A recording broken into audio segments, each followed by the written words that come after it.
Welcome to the MS-Perspektive podcast. Perspective with a K, as I'm German.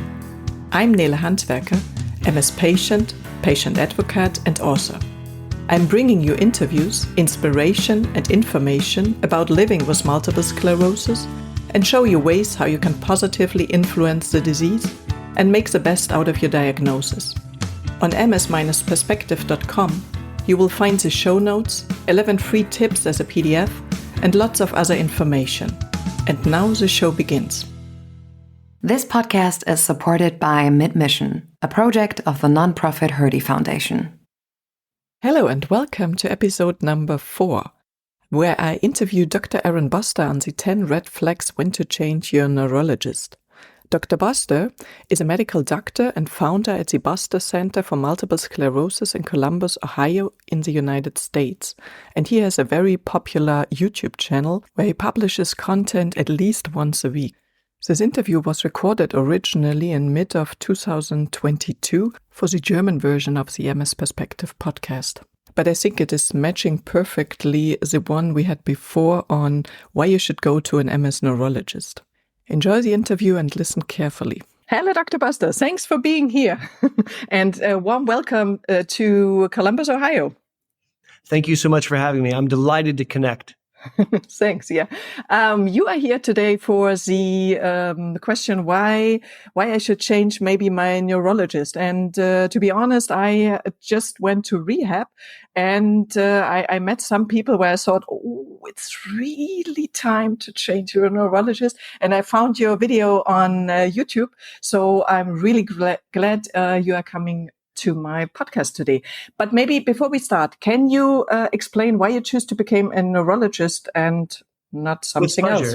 Absolutely. So I actually made a decision when I was 12 not to become a neurologist, but to become an MS doctor. I didn't know at the time that MS doctors were neurologists. What I knew was the men that were assigned to take care of my uncle were unreachable. And I knew that my mother and grandmother were terrified, and I found them crying, holding each other in fear because they didn't know what to do. And this predates the interwebs. This predates the very impactful presence of the National MS Society. And I told my mother that I would learn to do it better than those men.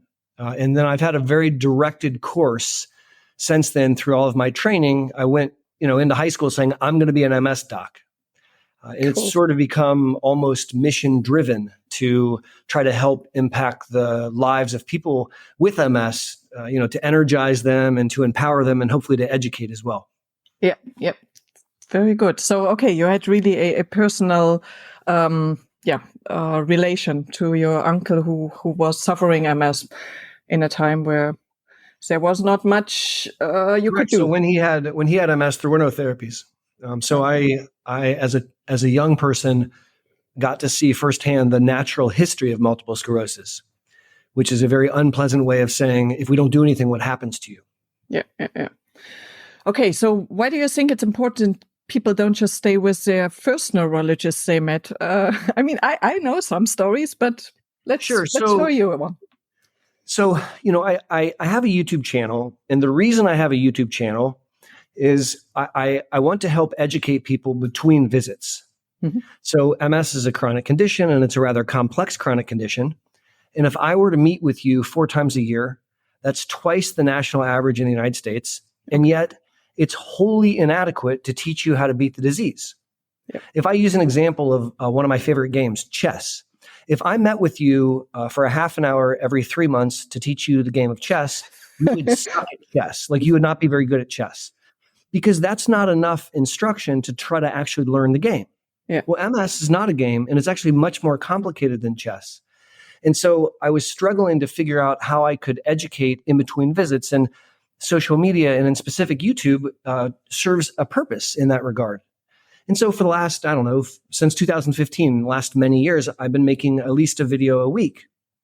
And my audience is really people impacted by MS. So patients and partners and providers alike.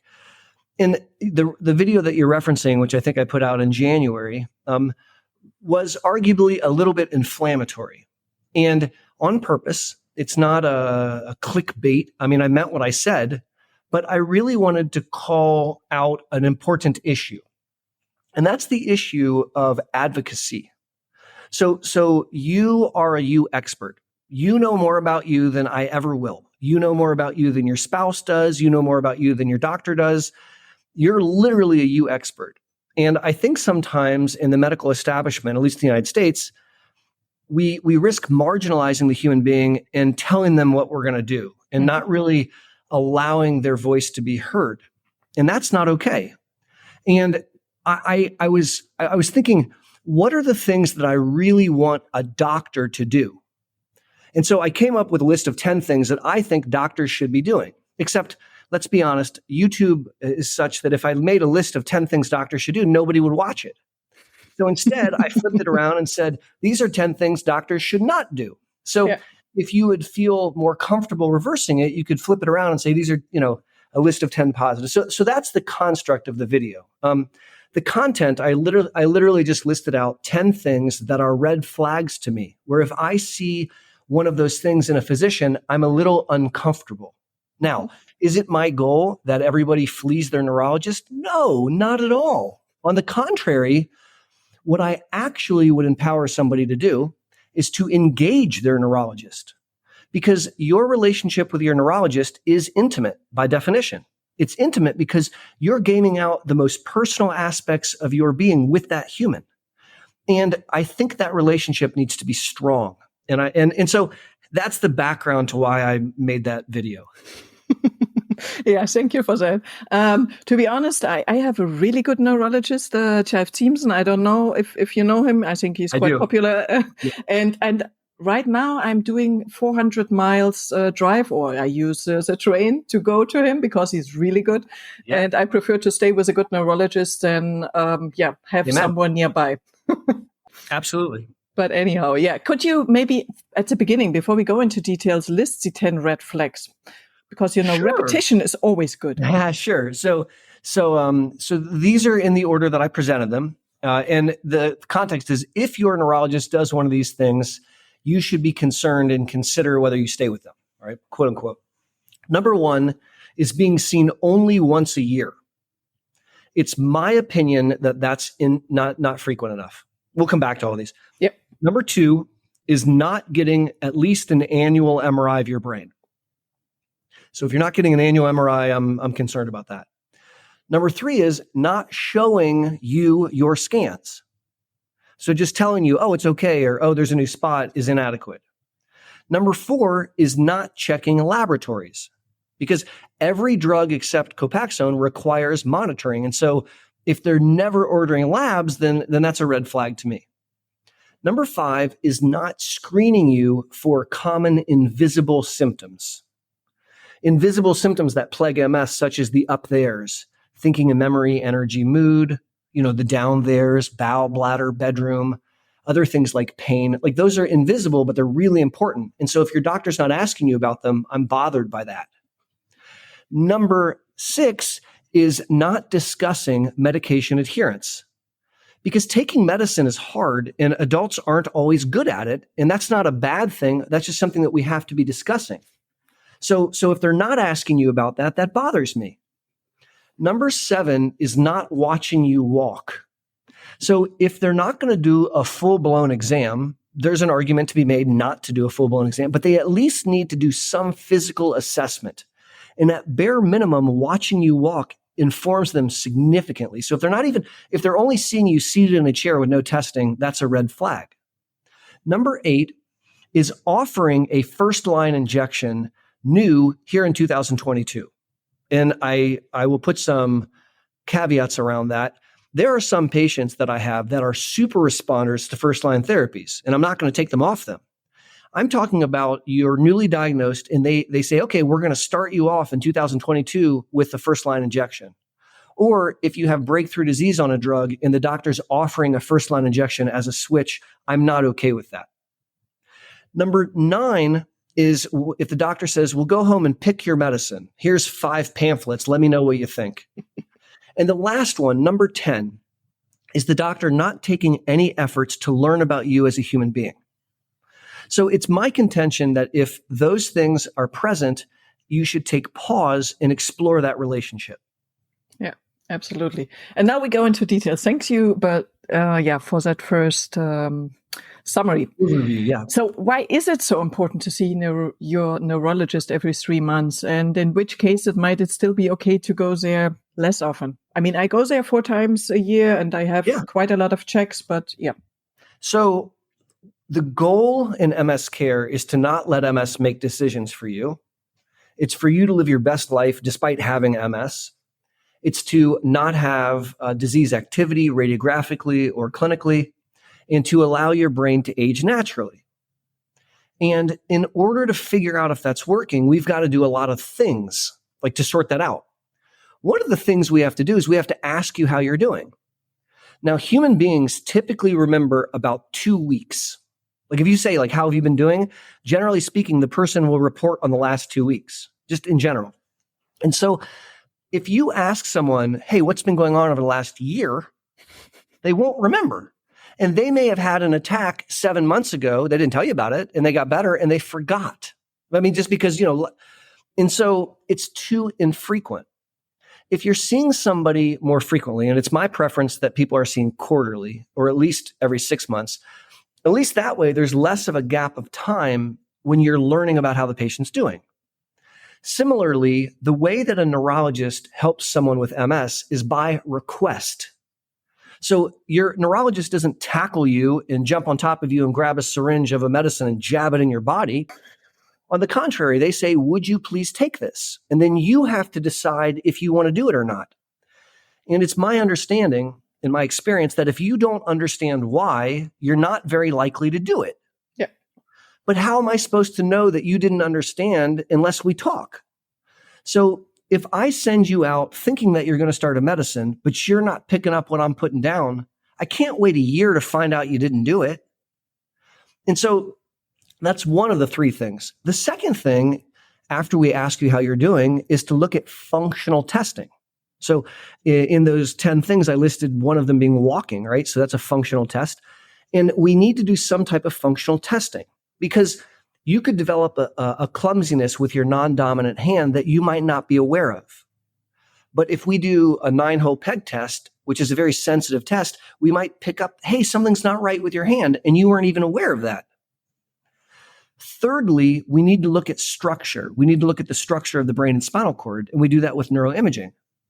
And that can be done once a year, but that's not the only part of this, right? The other 2 things are equally as important, if not more important. So I'm remiss when someone only sees their neurologist annually because I think they're missing the opportunity to do the most of what I just said. Yeah. But I guess for maybe some older patients, meaning older in the MS line, who are very stable, maybe it's okay. But I know in the MS center in Dresden, they do quarterly. Allow me to disagree with you. Allow me to disagree with the so-called older patient. It's my experience that as an individual ages, they risk collecting chronic symptoms. Mm-hmm. And so whereas, let's say someone who is in their 7th decade of life, they are less likely to have attacks, but they're more likely to have progression of disability. They have a higher risk of falling. They have a higher risk of deconditioning. They have a higher risk of pelvic floor atrophy contributing to bowel, bladder, and sexual dysfunction. They have a higher risk of social isolation and therefore depression and anxiety. And my point here is this lovely 70-year-old living at home, honey, you're doing so well, may have a miserable quality of life. Mm-hmm. We can help them if we can talk to them. And so I think that for different reasons, a so-called older patient can still have tremendous value with frequent visits. Yeah. Okay. Totally agree. Totally fine. Why should MS patients have an MRI once a year? I mean, I had a very good neuroradiologist on the podcast a while ago, but please explain it with your words.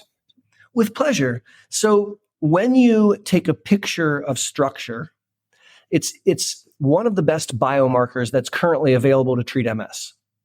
And we could have a conversation about how you use the MRI to diagnose, but that's outside the purview of this discussion. Instead, we're talking about surveying the human being. So remember how I said there's 3 things we do. Well, you're going to tell me if you're experiencing something bad. I don't need an MRI for that. So if you say I can't move my left leg, I don't need an MRI. I have you telling me that. I need an MRI once a year to look for breakthrough disease activity, which is asymptomatic. So you feel right as rain and your exam is gorgeous and you're doing really well, but we get an MRI and oh my God, there's 2 new lesions on your brain. What that teaches us is even though you feel and look okay, you're not doing okay. And it's just a matter of time before you have clinical breakthrough disease. So this is a leading indicator that something ain't right.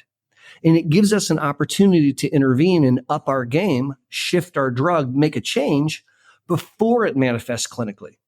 So it's a very, very important tool to pick up things before they're a clinical problem. Yeah. So it's this one out of 10 things that happen in the brain just show as a relapse, right? That's exactly right. Meaning 9 out of 10 times you'll have brain damage, except you and your family don't know it yet. Yeah. And we're not going to know unless we get a picture. Yes. And brain atrophy is not good. I'm fine with my brain. I'm happy, but I know many people are not. So sure. Very important. What are the benefits of seeing your MRI results? So you have to try to live your life with MS. And it's very hard for someone that didn't go through 27 years of school to wrap their mind around this disease. And it's also incumbent upon you to help your friends and family understand your condition. I can't tell you how many spouses, like a traditional American male, he wants his wife to be okay, and he really doesn't want to pay attention. Looking at your scan makes it real. When you see your MRI and I point to brain damage, you can't refute that, like emotionally. And so it helps make it real. It helps bring us together. And even though you haven't had bad things happen, thank goodness gracious, we can see that there's stuff on the scan. And in my example, the spouse can see. Mm-hmm. And so I think it's a very, very important thing. If you break your arm, you get a cast, people will offer to carry your book bag. But if you can't think clearly because you have lesions, they just think you're lazy, and you're not. And you risk being told, oh, honey, you're just not trying very hard, or some flippant comment such as that. And sometimes those comments come from loved ones. And sometimes those comments come from yourself because you start to buy into that. Looking at the MRI helps regulate that. Say, no, it's not my fault. I have a disease that impacts my brain, and that's why. And so I think all of those things are very valuable, and they come to fruition when I show you your scan. Yeah. And I think very importantly on that, when you have problems with your cognitive resources, you can go to a neuropsychologist and get some help. I mean, There's always help, more or less. So you just need to know, right? Amen. Yeah.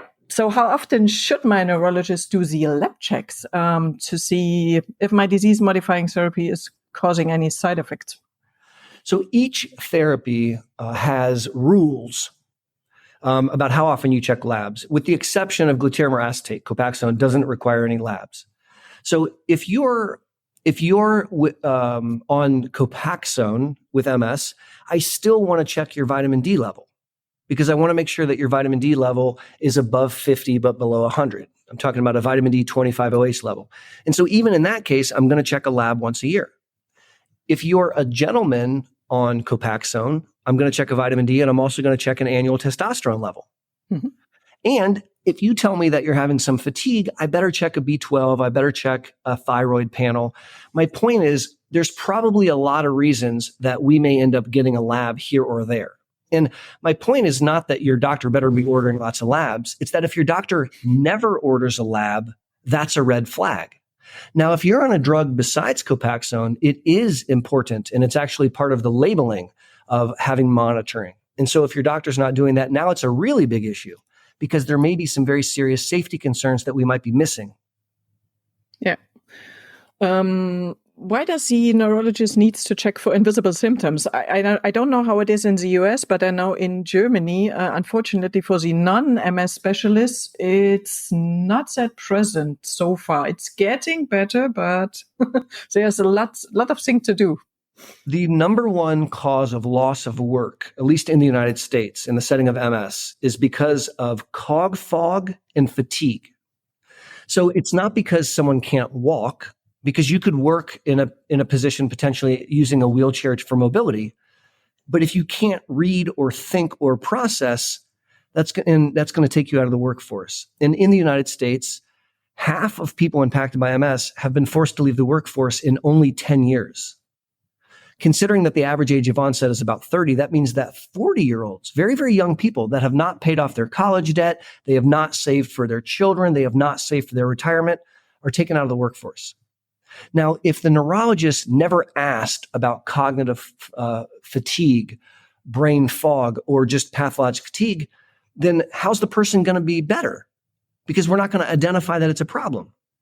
And I don't want to find out it's a problem after you've been fired from your job. I want to find out ahead of time so we can prevent that from happening. Similarly, people impacted by MS are twice as likely compared to the general population to develop depression. And depression untreated drives MS faster. You actually neurologically get worse faster, which is terrifying. And so if you don't ask the human being about their mood, how are you supposed to know if they're doing okay? You have to ask them. Similarly, I oftentimes talk about the down theres. I jokingly say, the down theres, bowel, bladder, and bedroom. And if you would like to make a human miserable, interfere with their ability to have meaningful intercourse and make them unable to control their bowel and bladder, and you will see an absolutely miserable human being. And maybe they're not having an attack, and maybe they're not having new spots, but they won't leave the house, and they don't have any opportunities to see friends, and they're certainly not engaged in intercourse, and that's abominable. And yet, quote, honey, you look so good, end quote. So I think that as a neurologist taking care of people impacted by MS, we have to be very sensitized that those are probably more common than a weak leg or more common than a clumsy hand, and we better be asking. So if your doctor never asks, that's a red flag that's not okay. And I just want to make one more caveat. The way they ask can be very varied. Okay, so you could give the patient in the waiting room a survey they fill out, and then the doctor looks at it. He may not, with words, ask you if you're depressed, but it might be on the survey. That's a way of capturing your voice for some of those invisible symptoms. Yeah. One last invisible symptom that I want to call into scripture, but that I didn't mention yet, is pain. Pain is very common in MS. And a lot of people impacted by MS are stoic and they'll just deal with it, but it erodes the quality of their life.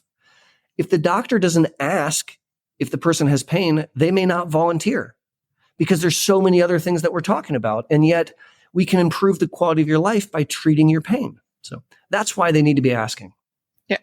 Very important. Totally agree. What do you mean by med adherence, and why does my neurologist need to know if there are any kind of issues? I mean, I just found out when I had an interview with Professor Maurer that there are people, I don't know, the med adherence is sometimes below 50% or something like that, where I was really, wow. So just to talk about epidemiologic statistics, in the United States, we can track scripts filled, like how often a script is filled. And so that can give us information about adherence by looking at, and the data is really yucky. At 2 years, 40% of people prescribed interferon beta products take them correctly. It doesn't mean they don't take them at all. It just means that only 40% are doing it the way they were asked to do it. So 60% are doing it wrong or not doing it. That's bad. If you don't take a birth control pill, it won't protect you against pregnancy. So if you purchase a pack of birth control pills, but don't swallow them and you have sex, you can get pregnant because it doesn't work. Similarly, if you're prescribed Copaxone and it just fills up your refrigerator, it won't slow down your MS. And it's not about you're a bad or a good patient. It's very hard to take medicines. I mean, I take medicines and I have to do things to make myself remember. Otherwise, I'll forget. And I'm a physician. I'm supposed to, quote, know about this. And so because of all these reasons, it's incumbent upon me as a partner to you to say, hey, how's it going? Are you having any troubles? And if you're having troubles, that's not evidence of you're a bad person. That's evidence of, hey, you and I should game out how to make it better. You may find, for example, someone injecting after 10 years of injecting, they really struggle to do it. They had no problems. And over time, we call that injection fatigue. They're not tired. They're just sick and tired of injecting. And if that happens, there's no shame in that game. We just have to talk about it, and we have to come up with an alternative strategy. But imagine that I think you're taking your drug, except you're not taking your drug, and you're having disease activity, and I'm thinking that you're breaking through, and you're not. It would be better if we just had an open conversation. I haven't taken that in a couple of weeks. Oh, okay. So that's why it's important. It just needs to be a conversation, Absolutely. And there are like 20 drugs or so. I don't know if it's 20 here. I think here it's 14 in Germany, but there are really enough drugs to find a one that is fine. Exactly right. So to your point, if somebody's not on a drug at my clinic, they don't want to be on a drug, because I've never failed in like 17 years trying to match up the right person to something that they can tolerate. So it's my contention. If you're willing to work with me, we can find something that you can put up with. Yeah, absolutely. What kind of inspections of my body control and cognitive abilities should my neurologist do when I come in for a visit? So my screening program, as it relates to functional testing, is as follows. In addition to the patient-reported outcome measures, the surveys that we have people do twice a year, we also do a full neurological examination and what we call MS-FC testing, or multiple sclerosis functional composite testing. So in English, soon to be translated into German. Yes. The MS-FC testing involves, number one, a cognitive test called the symbol-digit modality test. It's a 90-second matching test, and it's exquisitely sensitive for cognitive impairment. A score of less than 40 is a concern, and a drop of 4 points is a concern. And it only takes 90 seconds, and it's just a paper and pencil test. So as long as the person has okay vision and they can write, like their hand works to write, then we can administer that test in clinic. And it's a excellent, arguably the best cognitive screening test for deficits in MS. And that's one of the tests that we do. We also do an upper extremity test called the 9-hole peg test, which is done for time, and a 20% drop is clinically and statistically significant. So if your left hand is, let's say 15% slower, 25% slower than last time, I don't know what's wrong yet, but I know where. Now I got to go looking so I can figure out, oh, you've lost sensation. Oh, you're clumsy. Oh, you're weak. God forbid, whatever the case may be. We do for patients that are able to ambulate, we do a timed 25-foot walk. Again, that takes about 5 to 15 seconds. Doesn't take very long. And a change of 20% is clinically and statistically significant. And so if you're walking consistently in 5 seconds, 5 seconds, 5 seconds, now you're walking in 8, 9, 10 seconds, pause, we need to look into why. Lastly, we do a form of visual acuity testing, oftentimes with a low contrast visual acuity. It's a very, very sensitive vision test. Sometimes if the lighting's bad, we may use a high contrast visual acuity. And those are in addition to a standard neurological examination as a screening tool. And I think that's something that we do at our center at least twice a year. Yeah, I do the same. And it's nice to hear that there is the analog version, because I do it more or less all digitally in Dresden. But there's an analog version, of course. Yeah. And the walking, it doesn't take that long, and it's totally fine. It's a very quick, and I like to see my results, to be honest. I like to see, hey, I'm still doing good. Fine. To your point, in the same way that it's really helpful to show someone their scan, it's also really helpful to go over your testing results. So I jokingly call that the MS Olympics, and I would say, let's go over your Olympics scores. I have worked in centers where we did computer versions of everything I said. Nowadays, in my own clinic, I use an analog version, which works just as well. Of course. There's no problem with it. Coming back to the therapy options, for whom is it? I don't know. Basic therapy. It's what it's called in German. Yep. It's one-to-one translation. Okay. And why should most patients be treated with more effective medications? Now, this is arguably the most contentious point in my entire video. And in fact, I had one of my own patients call me concerned, asking if I thought I was going to get sued for making that comment. And it's not my intention to say that a therapy that you're taking is bad or good, because I don't know how you're doing. And it's also not my intention. Well, I guess it's not my intention to say that we should throw all of them out and never say the word Copaxone or beta-serin or what have you. That's not what I mean. What I mean is there are evolutions to products. For example, I'm showing you on the screen my iPhone 11, right? My first cell phone was not an iPhone 11. It was a flip phone, and it just had a keypad.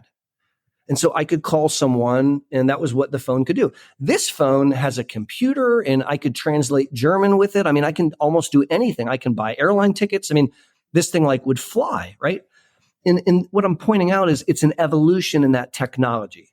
So I don't see anyone walking around with the old flip phones from 20 years ago. Well, interferon beta products and glutaminyl acetate in their day were cutting edge. They were truly a revolution, going from no options to something fantastic. And since then, we have developed 20 plus other products. Many of them have been compared to those first-line therapies and in head-to-head studies beat the pants off them. So if you are on one of these drugs and responding, then we sometimes will refer to you as a legacy patient, someone that's been on it for a long time, and you may be a super responder. I have patients that they're super responders. They are doing beautifully on these drugs. Would I take them off? Never, ever, ever. My point here is if you're newly diagnosed, and they're offering you a first-line shot, I'm not okay with that. That would be like going to a iPhone store and then trying to sell you the flip phone from 20 years ago and saying, here, this is your first phone. And you're saying, yeah, but what about that one with the cool computer and it's got the screen? No. This phone's good for you. You would leave the store. You would say, no, I want the new one. So similarly, if you're on a drug and you have breakthrough disease activity, there may be a discussion with your clinician about escalating. If they're taking you from whatever you're on onto a first-line shot, that's not escalating. And again, I have the same concerns. So I have patients in my clinic that are on all of the injections, and some of them are killing it. I mean, they're doing amazingly well, but I vigorously check neuropsych testing. I vigorously examine them. I send them for MRIs, and we watch very, very carefully. And so that's what I mean when I say, if they're offering you a first-line injection, run for the hills. Yes, and we were just discussing in a podcast with Professor Morras a study from I think Norway against Denmark, yes. where they awesome study, where they saw that Norway is doing so much better with really hit hard and early. Yeah, it was the national approach in Sweden actually was to start with a B cell depleter. And the national approach amongst the Danes is to start with a pill and then escalate to a B cell depleter. And so what it did is it created two national registries where you could compare the results. And what they found was the earlier application of highly effective medicine had a much better outcome. Yeah. Now, with an individual human, it's, yes or no, it's binary. And if you're listening to this podcast on an injection and doing amazing, I don't want you to stop your injection. But if you're having breakthrough disease and you need to escalate, I don't think you should stay on that class of medicine. I think you should escalate to one of the newer therapies. Absolutely. I'm one of the super responders, but if there would be breakthrough disease activity, of course, I would go to a higher. And it's really cool in 2022 that you have all those options. So you may hopefully never need to escalate, but knowing that there are options out there, I think is reassuring. Absolutely. I find that great. Why is it wrong to send patients back home with information about 4 or 5 treatments so they should decide on their own, not having studied it at all? Exactly. So I've never heard of a cardiologist who says, sir, you had a heart attack. Now go home and read about heart medicines and tell me which ones you want. Like, that's nonsense. Except that's exactly what happens in some clinics in the United States. Now, I don't know about in Germany, but there are clinics in the United States where the doctor will give them a form on Copaxone, a form on Tecfidera. They'll give them a couple of these kits and say, go home and read and tell me which one you want. And to me, that's reprehensible, because you don't come and see me because I'm attractive or because I'm really good at tennis or because I'm clever with songwriting. You come and see me presumably because I know some stuff about MS medicines. That's the reason that you come to see a neurologist. So you should expect some guidance.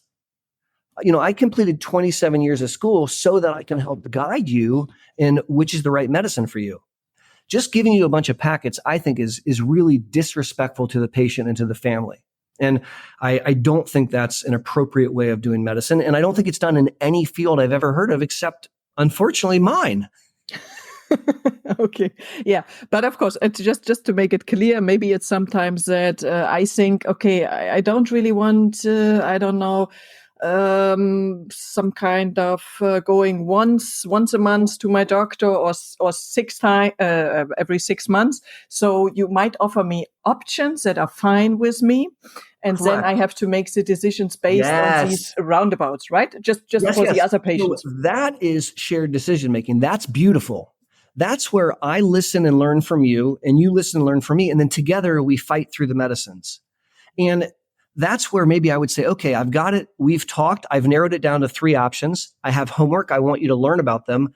Get your questions, come back, and we'll talk about your questions. And together we'll pick the best one for you. What I'm talking about in my 10 red flags is not that. It's the doctor not talking, saying, go learn and come back and give me your final answer. That's what's not okay. No, what you're describing, a shared decision-making, is beautiful. That's the way it should be. Yep, absolutely. And the shared decision-making, now we're coming to that point. What are the benefits of working together as a patient-physician team to achieve best possible outcome for my life with MS? Because it's at the end, it's about my life. Exactly. So the relationship that you have with your MS neurologist is intimate.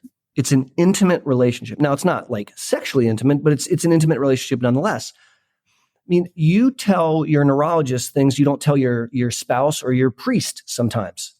And really, you're gaming out how to live your very best life. I don't know how I can help you do that if I don't know enough about you. So it's not that I need to attend all your birthday parties and go on vacation with you, but I want to know, what do you like to do outside of coming to visit me? For example, I give a homework assignment to every new consultative visit. It's to write down 3 to 5 long-term life goals. And then the next time we meet, I have you tell me them and I write them in the computer. And the reason is I can tell you how to beat MS. I can't tell you why. You have to tell me why. And I think you should want me to know that. If your life's goal is to climb Monte Picchu, I need to know that because we have work to do. If your life's goal is to walk your son down the aisle on his wedding night, I need to know, how old is your son and when is that going to happen? And I need to help you prepare for that. If I don't ever ask you about your life, I can't provide adequate benefit to you. And so I'm not saying, that you need to be interrogated about your boyfriends and girlfriends, but I do think the neurologist should at least engage in a meaningful conversation about what you're into, what you like, what you don't like. I mean, if you're a piano player, I need to know that because I want to know if there's any impact in your piano playing. If I want to assess, for example, dexterity on telemedicine and you're a pianist, I just have you play the piano and listen. That's a really good way to do that. But if I don't know that you're a pianist, I don't know that's available. Yeah, absolutely. And we just had a really nice example in Germany where Frank, somebody who was an MS patient who was on my podcast a while ago, his grandson had I don't know the word in English, but he's turning 14 and that thing in the church. He went there and he wanted to be walked by his grandfather. Yes. And he really trained that hard. He is EDSS level 8.0 and He really trained very, very hard to do it. And he did it because he was so full of emotional power. That's awesome. And if he didn't make that clear to his neurologist wouldn't be able to help him do that. Yeah, so that's exactly right. And that's a beautiful story. Thank you for sharing that with me. Yeah. So what would you suggest now, people who realize, oh, there are one, maybe more flags, red flags? What should they do?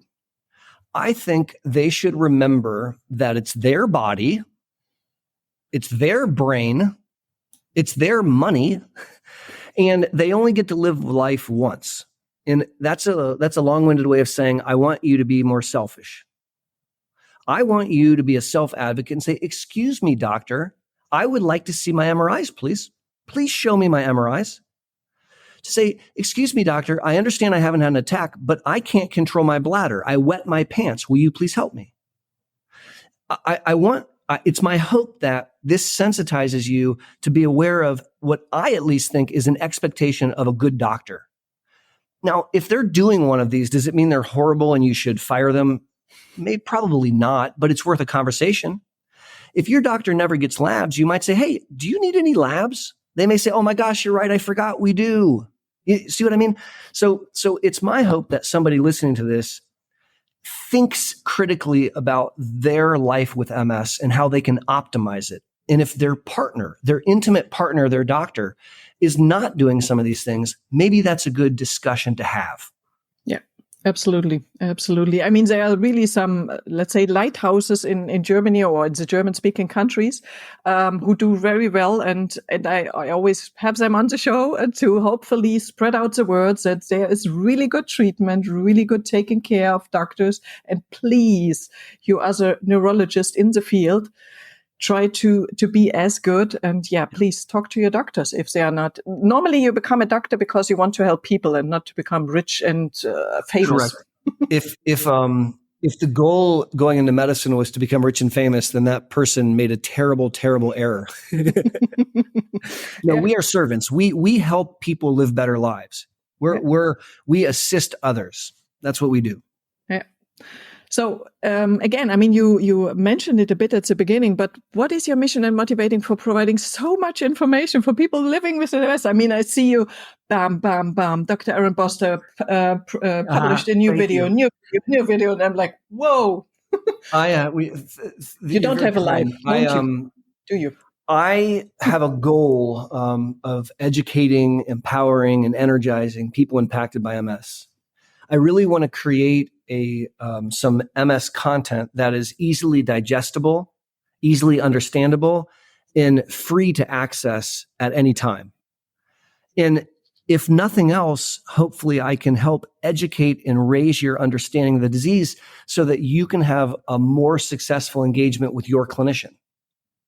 You know, in my religion, there's a term called a mitzvah. When you do a good deed, it's a mitzvah. So if you walk an old lady across the street, say, that's a mitzvah. You're a mensch, right? And then there's an option, there's something called a double mitzvah, where you do a good deed and someone can't pay you back. And I sort of, if I may, view my YouTube channel as a double mitzvah because I may help someone in Dresden, Germany that I never get to meet. And that is a gift to me. That is almost undescribable. It's very special. And so I'm just really delighted. And as long as people find the content helpful, I'll keep making videos every Monday and hopefully people keep learning and enjoying. Very good. And we will translate, or I will translate this one, so people in German who are not that familiar with English, not that fine, they can listen to it. Thank you very much. Thank you. That's so kind of you. Thank you. Which development in MS research or treatment would you like to see in the next 5 years? You said 5 years? Yeah, I said 5 years. Okay. So can I do 2? Of course you can. I'll do 1 therapeutic and 1 diagnostic. So protein tyrosine kinase inhibitors, abbreviated BTK inhibitors, are a class of medicine that are being developed by multiple pharma companies right now. And the medicine is very exciting because it brings to the table some things that we have not yet been able to do. So, for example, BTK inhibitors block B-cell signaling without murder. Mm-hmm. So there's really good drugs out there like rituximab and ocrelizumab and ufatumumab, which are very effective, but they have an increased risk of infection because they kill B cells. This BTK inhibitor blocks them without murder, which decreases the risk of infection. Also, there's there's two halves to the immune system. The adaptive, that's the B and T cells, and then there's the innate immune system. And to date, not a single one of our therapies can directly impact the innate immune system. BTK inhibitors can.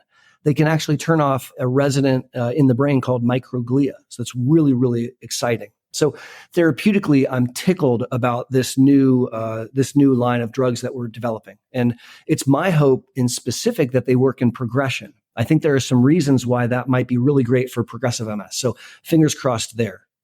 Now, diagnostically, I am really excited about serum neurofilament light chain.